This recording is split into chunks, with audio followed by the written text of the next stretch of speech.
Australia. Land of golden beaches, friendly people, and roughly 400 things that are not so friendly. But forget the snakes. Forget the spiders. Forget whatever that thing was that crawled out of your shoe this morning. Don't look it up. Today, we're talking about something far more unsettling. Something that'll make you ring your mum just to hear another human voice. Today, we're talking about the creepiest towns in Australia. So, I've done some research, and by research, I mean I went down a very dark internet rabbit hole at 2 in the morning eating Shapes crackers. And I found a collection of Australian towns that are, to put it scientifically, absolutely cooked. But there are parts of this sunburned land that feel like they were approved by a council committee at 4:30 on a Friday afternoon. Everyone just wanted to go home and nobody asked any follow-up questions. These are those places. Number 1. Ravenswood, Queensland. We start in Queensland because, of course we do. Queensland is basically Australia's haunted attic. Beautiful in a few places, absolutely terrifying in most others, and there's always something in the corner you're not sure about. Ravenswood is a former gold rush town sitting out west of Townsville. And when I say former, I mean former. As in, the gold rush happened, everyone got rich or went broke, packed up and left, and then just forgot to demolish the town. So, what you've got now is a handful of residents, we're talking 2 pubs, 1 general store, and a population that at last count was somewhere around 80 people, surrounded by the crumbling ruins of grand old Victorian buildings slowly being reclaimed by the Queensland heat. Walking through Ravenswood feels like you've wandered onto a film set for a Western horror movie, except the production company went bankrupt and left the props behind. There are buildings with no roofs, windows staring out like hollow eye sockets, and a pub, the Imperial Hotel, that's been serving cold ones since 1902, which means the carpet has absorbed approximately 120 years of spilled beer and broken dreams. And honestly, the pub's the only reason I'd consider going. But here's the kicker. At night, when the outback dark comes in hard and total, and there's no street lighting and the wind moves through those old buildings, locals reckon you can hear sounds. Footsteps, voices, the creak of structures that have no business still standing.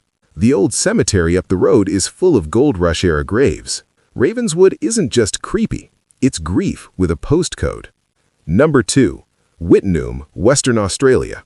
Now, if Ravenswood is the one on this list that's sad creepy, then Whiten is the one that's genuinely, actually, certifiably creepy. Whiten is a town in the Pilbara region of Western Australia that the government has spent decades trying to unmake. As in, they removed it from maps, stripped it from road signs, delisted it as a town site. They basically turned to Whiten and said, "You don't exist anymore, mate." And Whiten said, "Yeah, watch me." Here's the backstory. Whiten was once a blue asbestos mining town. For decades, workers and their families lived and breathed, literally breathed, asbestos fibers. The mines eventually closed, but by then, the damage was done. The whole place, the soil, the air, the old mine tailings, is contaminated with crossodolite asbestos, one of the most serious forms there is. Hundreds of former residents have been affected by mesothelioma. The government has been trying to get the last remaining residents to leave for years. At one point, there were still a handful of people living there, refusing to go, because it was their home, and some people love a place even when it's working against them. And I get it. I genuinely get it. That's a very Australian attitude. Yeah, it'll probably finish me, but so will crossing the road in Sydney, so I'll stay, thanks. But here's what makes it horror movie creepy beyond the very real health risk. The town itself is frozen in time. Empty houses, an old swimming pool, a football oval with weeds pushing through the cracked bitumen. A town that looks like people just walked out mid-sentence and never came back. Because, effectively, that's exactly what happened. There are warning signs on the road in. They're not messing around. Do not go to Whiten. I'm telling you, this is someone who just spent 20 minutes reading about it. Do not go. I don't care how good the photos would look on your Instagram. Your lungs are worth more than the likes. Number 3. Beachworth, Victoria.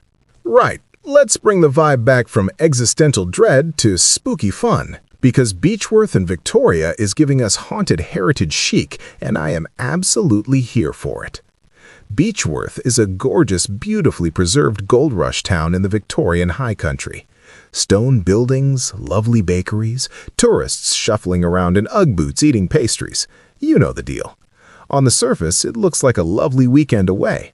And then you find out about the asylum. The Mayday Hills Lunatic Asylum, and yes, that is the actual historical name, the 1800s were not big on sensitivity, operated from 1867 to 1995. That's over 100 years of housing people that the Victorian era didn't properly understand or support. At its peak, over 1,000 residents were living there. More than 9,000 people passed through its history. The complex is now partly heritage listed and partly converted into La Trobe University's Beachworth campus. Ghost tours run through the old asylum buildings regularly, and the stories from those tours are the kind that make your scalp prickle. Apparitions in the windows, figures at the end of corridors, voices in empty rooms. Now, I'm not saying I believe in ghosts. I'm a logical man, a rational man. I'm also saying there is no amount of money you could pay me to spend a night alone in that building. So draw your own conclusions. Number 4. Silverton, New South Wales. Here's one that'll mess with your head in a different way. Silverton is a tiny outback town about 25 kilometers from Broken Hill in western New South Wales. Population? Roughly 50 people. Give or take a few who might have wandered off into the desert and nobody's noticed yet. In the 1880s, Silverton had a population of 3,000. It was a booming silver mining town with hotels, a school, a hospital, churches. It was thriving. And then the silver ran out, everyone moved to Broken Hill, and Silverton was left behind like a sandwich forgotten on the roof of a car. What remains is essentially an open-air museum of a town that refused to die completely. A handful of artists live there now, drawn by the extraordinary light and cinematic landscapes. And cinematic is exactly the right word. Mad Max 2, Priscilla Queen of the Desert, and a dozen other films have used Silverton as a location precisely because it looks like the end of the world. The horizon goes on forever. The sky is enormous, and in that silence, the silence of a place that used to hold thousands of lives and now holds almost none, there's something that gets into your chest. There's a pub, there's an art gallery in an old jail, there's a camel farm, because this is Australia and we don't do anything by halves.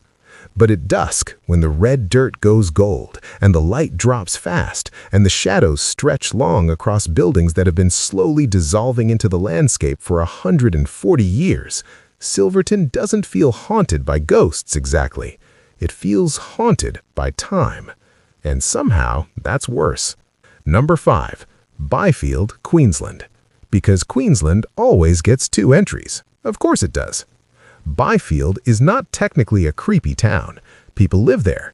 People choose to live there. And that is perhaps the most alarming thing about it.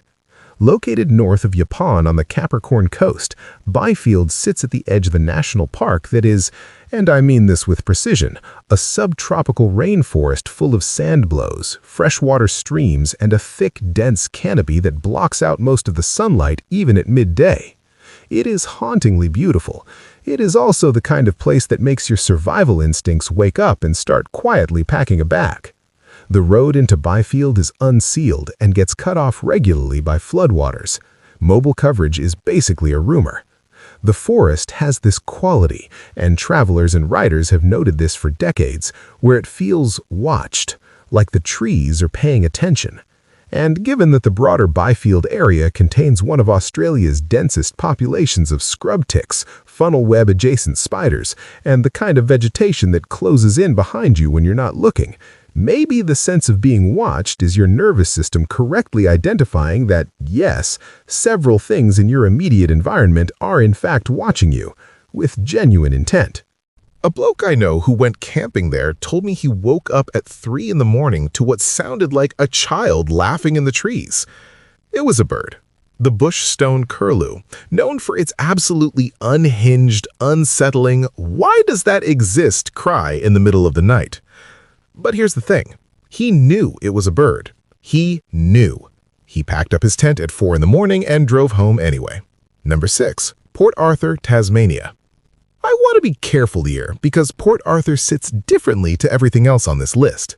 Yes, it's in Tasmania, which is Australia's spooky little island sibling that everyone forgets exists until something deeply strange comes out of it. Yes, it's genuinely one of the most ghost-toured locations in the entire country. Yes, it's a UNESCO World Heritage Site with crumbling sandstone ruins and a peninsula surrounded by shark-infested water that the British used specifically because it made escape almost impossible. But Port Arthur was also a convict settlement known for its harsh conditions, where men, women, and young people lived under strict and often unforgiving rules. Solitary confinement, hard labor, and the silent system, where prisoners weren't allowed to speak or even make eye contact in an attempt to control behavior and enforce discipline. It wasn't really about rehabilitation, it was about control. And more recently, Port Arthur was the site of the 1996 tragedy, one of the darkest moments in Australian history. That memory still carries weight, and it always will. So when people talk about Port Arthur feeling heavy, feeling present with something, I think about all of that layered history, the convicts, the hardships, the more recent unfortunate incident, and I think, yes, some places carry what happened in them, and the weight of that doesn't just dissolve because tourists are walking through with selfie sticks and ice creams. The ghost tours are run respectfully, the site is managed beautifully, and if you go, and it's worth going for the history and for the understanding of how this country was built, you will feel something there. Tasmania has phenomenal food as well, so go for that too, but Port Arthur will stay with you, I promise you that. Number 7. Fina, South Australia. Last one, and this one's my personal favorite because it's a town that died and then a bunch of legends decided to bring it back to life, sort of. Fina, which means flower in Latin because someone was feeling fancy when they named it, is a town in outback South Australia, about 600 kilometers north of Adelaide in the Flinders Ranges. It was established in the 1870s with the optimistic assumption that the land would be good for farming grain. It was not. The land was terrible for farming grain. The rainfall was insufficient, the settlers had been lied to or had lied to themselves, or simply done what humans do in Australia, which is look at completely inhospitable terrain and say, yeah, reckon I can make a go of it. By the 1960s, Fina was effectively dead, abandoned stone buildings slowly baking and crumbling in the outback sun, cellars filling with sand, an old bakery oven sitting there in the middle of nowhere, quietly waiting. Here's where it gets good, though. For the past decade or so, a group of volunteers called the Fina Restoration Group has been coming out every year, camping in the ruins, and slowly, painstakingly restoring the old town. Not to make it livable again, but to preserve it, to keep the story intact, to make sure the people who lived and struggled out there in that brutal country are not simply forgotten. They've reopened the old underground bakery. During the cooler months, you can visit and get a loaf of bread baked in that same 1880s oven. A ghost town, kept alive by volunteers who sleep among the ruins every year and wake up in the dark and the dust because they believe the story is worth telling. Haunted by the persistence of the people who love it. And of all the ghosts on this list, that's the kind I can get behind. Australia will try to take you out in a lot of ways. Crocs, sharks, the sun in January, a Bunnings car park on a Saturday morning, but there's something uniquely Australian about these towns too.